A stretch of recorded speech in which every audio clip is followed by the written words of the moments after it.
आम संस्कृति और आम खेलना पपेट शोटी प्रथम श्रेणी एफएलएन बही रे थिबा हाथी और चढ़ई गपटी को पढ़ाई प्रस्तुत कर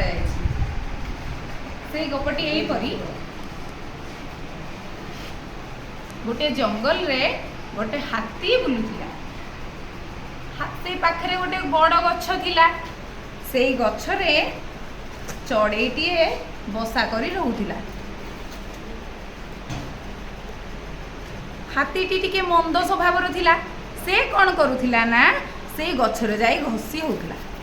एमती घसी होबा फल रे गछरे जो चढ़ई माने बसा बांधी रही थिले सेमानकर तळकू पड़ी जिबार भय थिला। दिने कौन कला से चढ़ई गोटे उपाय चिंता कला। कौन कला से जाई ता चढ़ई भितर गोटे छोट चढ़ईटीए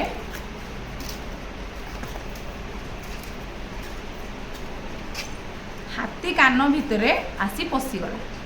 जेमती चढ़ईटी हाथी कान भितर पशि जाइछि सेतिकी बेले कौन हैला ना हाथी तले दुल किना खसी पड़ला। सेई दिन ठारू हाथी ता निज भूल बुझी पारिला। आउ सेई गछ पाखकू जमारू भी आसिला नहीं। एई गपटी आमे कौन शिखिले जी अन्य मानकर मंद चिंता करे सी दिने ना दिने विपद रे पड़े। ताहले चढ़ईटी तापर कौन कला जो चढ़ईटी हाथी कान भितर पशि आसीथिला से बाहरिकी आसिकी गछरे तार बसा को पळे आसिला।